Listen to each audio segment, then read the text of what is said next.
لذلك لماذا أقحمت نفسك في هذه الزاوية الضيقة وتحدثت عن الدولة، عن خط الدولة؟ لو تحدثت عن عصر المرابطين كان بإمكانك أن تجد بالفعل في الخط المنهجي لكثير من الفقهاء، ومن ضمنهم هؤلاء الذين ذكرت الباجي وابن رشد والعربي وغيرهم، ستجد مادة علمية ليست بالضرورة منضبطة إلى خط الدولة، خط دولة المرابطين. وبالتالي هؤلاء الذين لم ينضبطوا إلى خط الدولة هم الذين جددوا، لا شك أنك تتفق معي في هذا. لذلك كان عليك أن تسحب كلمة دولة من هنا وتترك نفسك تشتغل في دائرة مريحة وهي في عصر المرابطين. ما اتفق منهم مع الخط الرسمي للدولة ومن لم يتفق. وأكاد أقول أنك حينما جمعت في العنوان بين التجديد الفقهي والدولة وقعت في تناقض خطير، لأن دولة المرابطين، وهذا معروف في كتب التاريخ، اهتمت بشكل كبير جدا بفقه الفروع، جدا بمطلع صاحب عقلية الرسول. هذا الرجل همج. لماذا؟ لأنه دعا إلى ضرورة أن تتوفر في المجتهد شروط الاجتهاد التي كانت معروفة عند السلف من علم بالقرآن الكريم وبالسنة النبوية وباللغة العربية ومقاصد الشريعة الإسلامية، واجتهد خارج المذهب وخالف كثيرا مما كان يفتي به فقهاء عصره، فهمش وأزيل عن الفتوى كما تعلم، رغم أن الرجل كان مجددا. ويكفيك أن تقرأ كتابه براءة الإسلام الذي حقق. أم أن الدولة ساندت التجديد الفقهي؟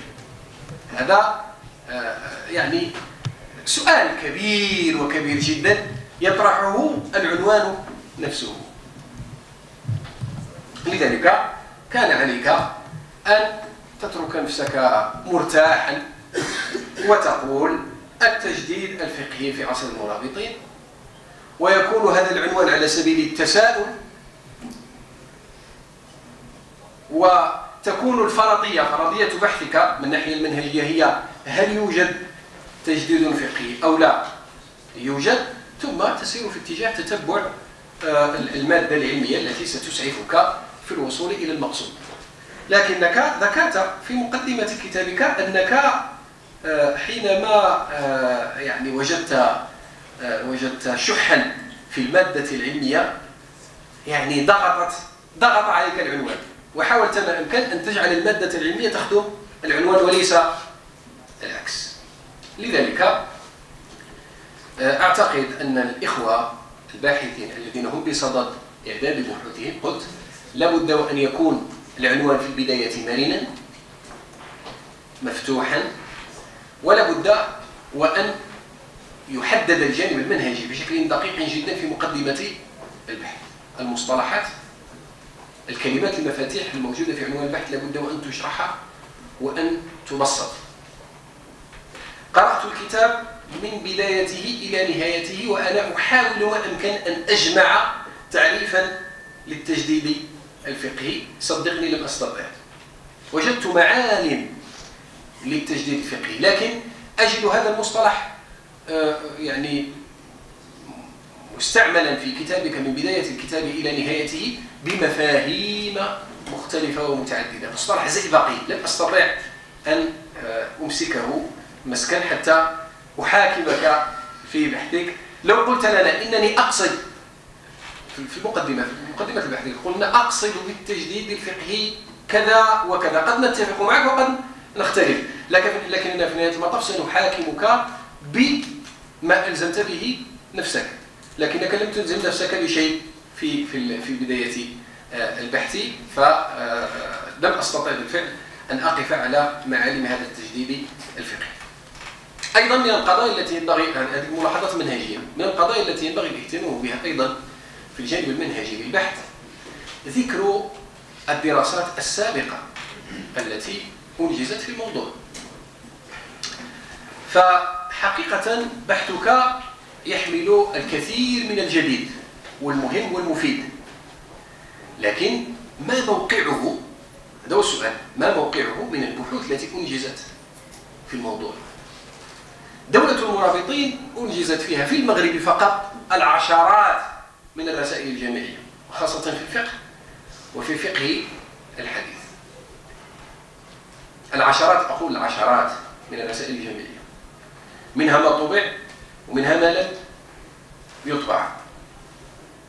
وقد عدت إلى القليل من هذه الدراسات. ربما أنا أفهم هذا في سياق طبيعة العنوان الذي حددته لنفسك، هو الذي جعلك ترجع إلى القليل من هذه الدراسات، لأنك استبعدت الدراسات الأخرى. لماذا؟ لأنها لا تدخل في شرطك، وحسبت أنها لا تقدم لك مادة علمية تسعفك في بحثك، وهذا من حقك طبعا. لكن صدقني إن قلت لك إن كثيرا من الدراسات الفقهية والحديثية يعني تناولت هذا الموضوع بالضبط في عصر المرابطين بالكثير من التفصيل، وخاصة ما تعلق منها بحركة الحديث، ما تعلق منها بفقه النوازل، وفيه تجديد كثير وكثير جدا. وقد طبع من كتب النوازل الشيء الكثير، وكان لابد أن ترجع إليها، خاصة وأنك تعلم أن النوازل الفقهية هي التي تشكل قمة الإبداع في تنزيل الأحكام الفقهية على الواقع، وهناك يكمن التجديد بالضبط. هناك مفارقة عجيبة جدا حقيقة، وهي أن النوازل الفقهية يشتغل عليها المؤرخون من الجانب التاريخي، ويشتغل عليها الباحثون في الدراسات الإسلامية من الناحية الشرعية والفقهية، لكن الاشتغال المنهجي الذي يجمع بين التاريخ والفقه، بين الحكم والواقع، هذا فيه ضعف كبير وكبير جدا. وأطلب من الإخوة الباحثين أن يعودوا إلى كتب النوازل التي ألفت في هذا العصر ليشتغلوا عليها من الناحية المنهجية، لأن الدراسات الوسط بين التاريخ والفقه تقريبا منعدمة وغير موجودة، وهي عزيزة جدا بالمصطلح الحديثي، عزيز أي نادر.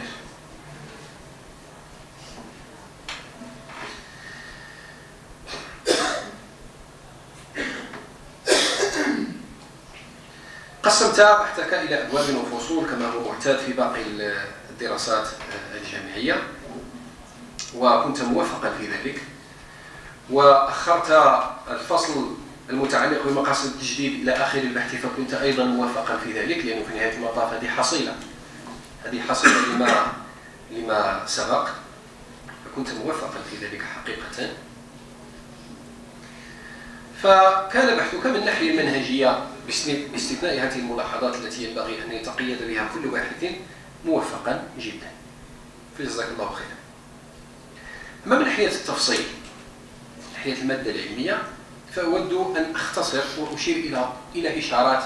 على كل حال لا أشك أن الإخوة أعضاء اللجنة الموقرة سيشيرون أيضا إلى بعضها نظرا لضيق الوقت. أختار منها ما أحسنه فعلا يحتاج إلى وقفة.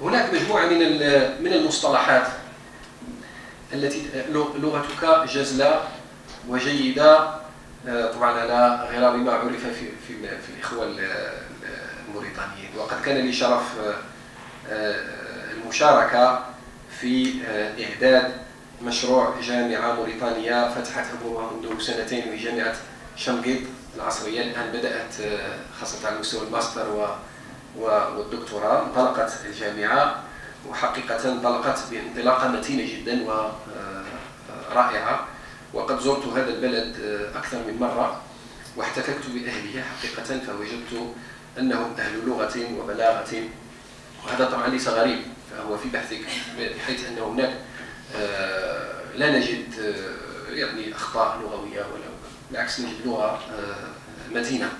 لكن شابه هذه اللغة بعض المصطلحات التي طغت عليك أحيانا، وهي مصطلحات معاصرة لا علاقة لها لا بعصر المرابطين ولا بفقههم،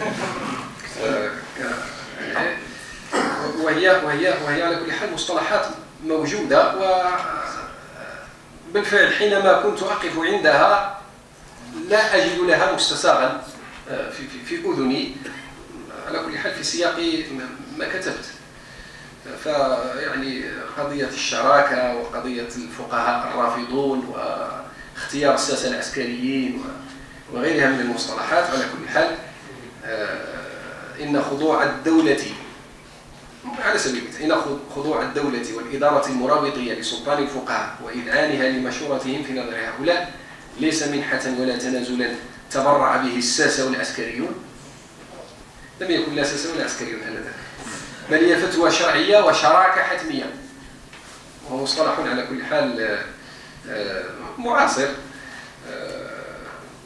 يعني لا ينسجم وطبيعة المرحلة ولا طبيعة البحث في حد ذاته. المبحث الثالث الفقهاء المعارضون، وهناك من عارض لمذهبية فقهية، وهناك من عارض لحسبة، وهناك الفقهاء يعني الأوفياء أو كما سميتهم. على كل حال هذا توزيع وتصنيف لم أقف عليه خلال هذه المرحلة، إنما هو اجتهاد منك، وهذا الاجتهاد على كل حال يفتح بابا للنقاش، يفتح بابا للنقاش، فأنت مشكور على ذلك، لأنه حقيقة من مقاصد البحث أن يفتح باب النقاش.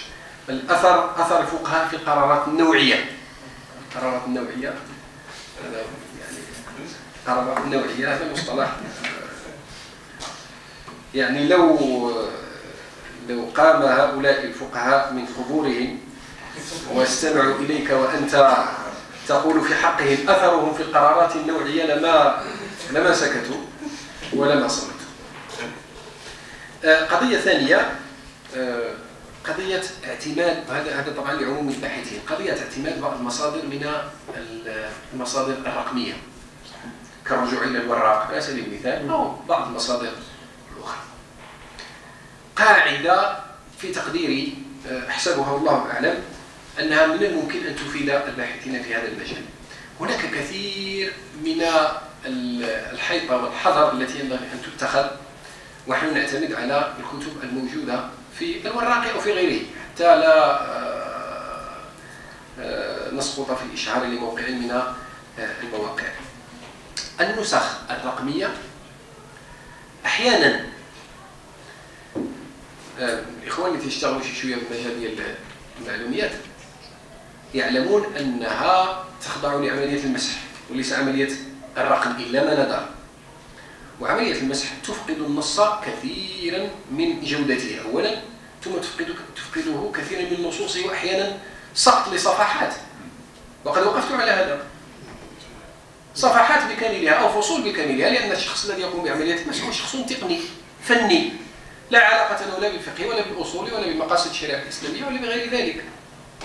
لذلك الرجوع إلى مثل هذه المصادر جيد، نحن نفتح على لغة العصر، لكن لا تغني أخي الكريم عن الرجوع إلى المصادر، خاصة إذا كانت مطبوعة.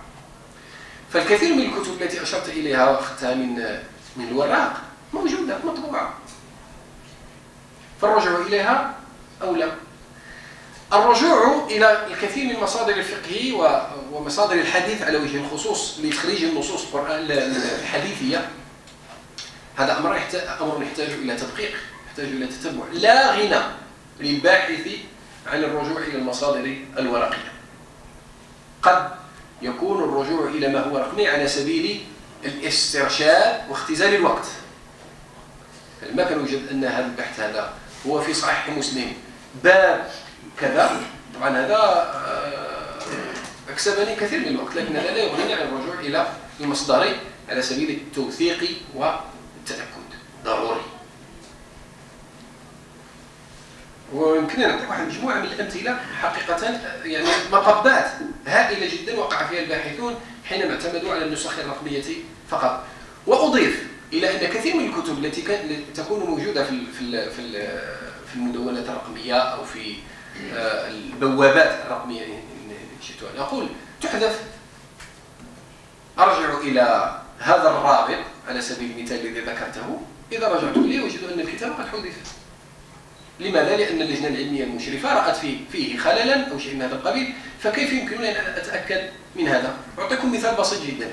قبل سنة كتبت الصحافة الوطنية مقالا بعنوان عريض: كتب التربية الإسلامية تحث على التشيع. السنة الماضية فحينما رجعنا إلى كتب التربية الإسلامية وجدنا ماذا وجدنا؟ وجدنا أن المؤلفين وضعوا رابطا لكتاب لموقع من المواقع فيه كيفية الصلاة وكيفية الوضوء. فبالفعل لما رجعنا إلى هذا الرابط وجدنا أن الموضوع الموجود هناك ربما الذي وضعه شخص شيعي، فوضع الصلاة بصورها بهذا الشكل. ولربما لو رجعنا إلى نفس الموقع غدا سنجد أن هذا الرابط قد حذف وعوضه شيء آخر، وهكذا دواليك. إذ يعني ما لا يؤمن في الرقم هو هذا التحول الكبير جدا الذي يطرأ على المصادر الرقمية والتي يصعب أن نتابعها وأن نتأكد منها. هناك بعض الأخطاء المطبعية أرجو أن تراجعها. أنا أكيد أنها أخطاء في الطباعة وليست في الطبع كما يقال، لأنه لو كان خطأ في الطبع لكان هذا خطيرا، لكن أخطاء في الطباعة من الممكن أن تحصل. إذن حبذا لو راجعت كتابك. أشير أيضا إلى بعض القضايا فيما يتعلق بالتجديد الفقهي، وهذا باب على كل حال تعني كثيرا وأنا أقرأه. حينما تذكر الباجي أو الحزم ابن رشد أو العربي أو غيرهم من النماذج التي اخترتها، تذكر الرجل تترجم له، ثم تذكر بعض ما رأيت وما بدا لك أنه قد جدد فيه، وهي أمثلة عزيزة. أنا متأكد أن المادة العلمية التي جمعتها غزيرة جدا، لكنك بخلت علينا فأوردت في بحثك بعض النماذج والأمثلة القليلة جدا، مثال 2 3، في حين أن صلب الموضوع هو هذا بالذات. ثم بعد ذلك تذكر مؤلفات الرجل ولا تكلف نفسك الإشارة إلى ما كان منها مطبوعا أو مخطوطا أو مفقودا، لأن هذا متيسر ومن الممكن، فحبذا لو أشرت إلى هذا. ثم تورد 10 إلى 15 صفحة لتلاميذه، ولا أعتقد أن هذا سيضيف للرجل جديدا. قضية التجديد الفقهي تظهر في إنتاجه العلمي. مثلا كيف كان أبو الوليد الباجي يتعامل مع المصادر، مثلا مع المصادر القرآن الكريم، مع الحديث النبوي الشريف، مع مصادر الفقه المالكي التي سبقته. كيف كان يتعامل مع الخلاف الفقهي، هل كان رجلا مقلدا أم كان يتحرى ويختار؟ ما هي المعايير التي على أساسها يختار من الأقوال ما يختار؟ الباجي في كثير من الأحيان كان يستعرض الأقوال خاصة في المنتقى. وبالمناسبة أنت ذكرت أن كتاب الاستيفاء لم يتم. كتاب الاستيفاء بالرجوع إلى المصادر كتاب تام، ويكفيك أن ترجع إلى المنتقى للباجي في مقدمته لكي تجد أن الرجل يذكر أنه حينما رأى أن الهمم قد قصرت عن الاشتغال بما هو موسع، انتقى من هذا الموسع ما يسعف طلبة العلم عن الاشتغال به. ولا يمكن بأي حال من الأحوال للرجل أن ينتقي من كتاب لم يتم. هذا كلام لم يذكره إلا رجل واحد صاحب المدارك أعتقد، ولكنه لم يأتي على ذلك بدليل. حبذا لو. فأنا أعتقد أن التركيز على هذه القضايا هو الذي سيورد الجديد. كيف كان الرجل يتعامل مع الاستدلال الفقهي؟ كيف كان يستعرض الأدلة؟ هل كان ينتقدها أم كان يعرضها فقط؟ هل تحرر الرجل مما سبق وذكر أحكاما جديدة بأسلوب جديد بأدلة جديدة؟ هذا هو مجال التجديد الفقهي في تقديري، والله تعالى أعلم وأحكم. ما هي المعايير التي على أساسها اخترت صاحبك الباجي وابن رشد وابن العربي؟ لماذا لم تختار غير هؤلاء؟ لماذا لم تخصص القاضي عياض عليه رحمة الله إلا بنصف سطر رحمه الله، نصف سطر، حتى الترجمة لم تترجم له. لماذا بالضبط شغلت نفسك بالحديث عن الشاطبي لصفحات؟ أعطيتنا بين قوسين واحد المبرر بسيط، وقلت لأن الرجل اعتمد في الموافقات على مصادر الفقه المالكي في هذه الفترة المرابطية. أنا أطلب منك أن تجيب يعني في نهاية المناقشة إن شاء الله، هل الشاطبي عليه رحمة الله في الموافقات لم يعتمد إلا على مصادر الفقه المالكي في عصر المرابطين؟ الرجل كان أكبر من ذلك، الرجل كان مبدعا، وكان في عصر دمرت فيه الخلافة الإسلامية في الأندلس، وبالتالي هنا ترى أنه لا مجال للربط بين تقدم الدولة وزهوها وصولتها والحركة العلمية. الشاطبي في فترة يعني سقطت قرطبة 633، الرجل نهاية القرن السابع وبداية الثامن، فترة اندحار المسلمين في الأندلس بشكل مهول، ولكنه مع ذلك كان رجلا مبدعا. فهل بالفعل اعتمد الرجل على مصادر الفقه في عصر المرابطين لكي يقوم هذا دليلا؟ قال الباحث إن الإمام الشاطبي حينما اعتمد على مصادر الفقه المالكي في هذه المرحلة هذا يدل على أن الفقه في هذه المرحلة كان فقها تجديديا. ليس بالضرورة، ليس بالضرورة.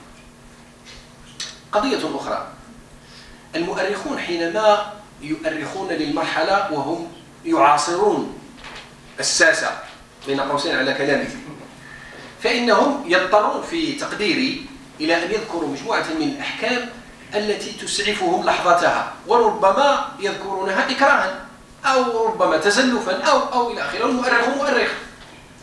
هاجم مؤرخو الفترة وبعض فقهائها ابن حزم، وقالوا إن هذا الرجل كانت له صوت وجولة، وحينما عاد الباجي من رحلته المشرقية بزه وألقى به إلى أقاصي الأندلس، وانسقت وراء هذه الدعاوى وبينت أن المذهب الظاهري خلال هذه المرحلة تقزم وضمر ولم يعد له من وجود، وكأنه كان شيئا يعني طارئا على الأندلس ولم يكن فقها أصيلا، في حين أن صاحبك أستاذ الدكتور توفيق الغمزوري كتب رسالة ضخمة عن المدرسة الظاهرية بالأندلس، وقد بين بالفعل أن الفقه الظاهري، مدرسة الفقه الظاهري بالأندلس لم تمت، وأنها استمرت، وبالعكس كانت عاملة إثراء كبير جدا للفقه، بل كان لها تأثير كبير جدا في التجديد الفقهي عند فقهاء المالكية. وبالمناسبة تختلط فقط الفقهاء المالكية دون غيرهم، لا أدري لماذا.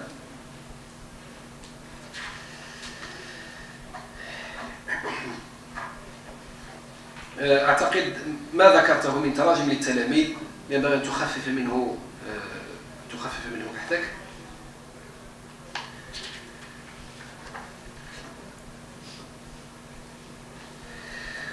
وخذ معي الصفحة 262 التي لابد أن أتوقف عندها. هناك كثير على كل حال من الملاحظات تجاوزتها.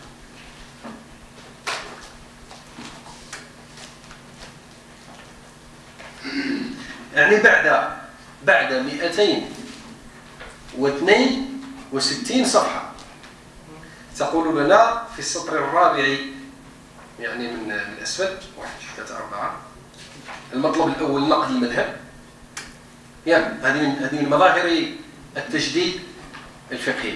كنت حقيقة موفقا بشكل كبير جدا في اختيار معالم التجديد الفقهي، وإن كانت كل نقطة أو كل معلم من هذه المعالم يحتاج إلى عمق أكثر من خلال النماذج والأمثلة. قلت لنا إذا افترضنا، احنا في 262، إذا افترضنا أنه كان للفقه هنا منظومة تجديدية، أنا كنت أقرأ، وبعد ذلك وضعت كل شيء وقلت هذا الرجل إلى حدود هذه الصفحة وأنا أعايشه، يقول إذا افترضنا أنه، وأنت من بداية البحث إلى نهايته تحاول جهد المستطاع أن تثبت أن هناك حركة تجديدية. لم يعد، لو قلنا هذا الكلام في المقدمة كفرضية وقلنا هل هناك من تجديد فقهي في عصر المرابطين، هل هناك ذاك ما سنحاول أن نبحث عنه، ولكن نخلص في نهاية المطاف بنتيجة. كان هناك تجديد فقهي، هذه معالمه وأدواته وآلياته. لم يكن هناك تجديد فقهي، هذه أسبابه وهذه إشكاليته، وكان بإمكانك أن تكون حرا. لكن حينما ألزمت نفسك بالتجديد الفقهي ولم تفلح بشكل كبير جدا في إثبات هذا التجديد الفقهي بقدر ما تحدثت عن الحركة الفقهية، وجدت نفسك تقول في هذه الصفحة إذا فرضنا أنه كان للفقه هنا منظومة تجديدية تستهدف الفقه المالكي. فيعني هذا الكلام يحتاج إلى، على كل حال هذا بالنسبة لي أحد أمرين: إما أنك في نهاية بحثك كنت في حاجة إلى مزيد، يعني لم تقنع نفسك بوجود تجديد فقهي، فكنت تحتاج إلى المزيد من الأدلة والبراهين التي تثبت ذلك، وإما أردت أن تقول لنا إن لهذا البحث ما بعده، وأنا سأشتغل بالفعل لكي أثبت أنه كان هناك بالفعل تجديد فقهي. وحق لك في ذلك، لأنه كثير من الناس يقولون إن المرابطين يعني قوم حكموا المغرب والأندلس، لكن أصولهم حقيقة هي من موريتانيا، ولذلك تحق لك أن تتعصب لهؤلاء. صحيح. طيب، من الأشياء الجميلة جدا في بحثك قضية رد الاعتبار للاعتبار. قصدت بالاعتبار هنا القياس، جميل. وأردت هنا أن تستدل على أن هذا رد الاعتبار للاعتبار هو من معالم التجديد الفقهي في عصر المرابط. تقول صفحة 274: يبدو أن حملة ابن حزم والنشاط الظاهري المحموم، واستطرعنا بالكلمات، الذي غطى الأندلس قبيل عهد المرابطين قد ترك أثرا شديدا على المذهب المالكي. في اللغة نقول أثر فيه ولا أثر على، أثر فيه يبدو لي الإسلام ومرتكزاته وأصوله. هذا وإن استطاع فقهاء هذا العهد إسكات ابن حزم، حملة ابن حزم والمحموم وإسكات ابن حزم وهو ما قام به الباجي، أو توقيف المد الظاهري وتقويعه وهو ما قامت به المدرسة عموما، فإن بقايا مخلفات المذهب الظاهري، أنا أعتقد مثل هذا الكلام لا يليق بحق مدرسة فقهية مشهود لها. كيفما كان اختلفنا مع ابن حزم أو اتفقنا معه، يعني الأمر لا يفسد الود قضية. والدليل على ذلك أنك إذا رجعت إلى الرسالة الجامعية التي أعدها زميلنا الأستاذ الوظيفي في مراكش حول المناظرات بين الباجي وابن حزم، سوف لن تجد هذا الكلام بالمطلق. ستجد أن المناظرة بين الرجلين كانت في منتهى الأدب، والنقاش هو نقاش علمي راقي، لا فيه لا محموم ولا مد ظاهري ولا انحصار ولا ضرب ولا صفع ولا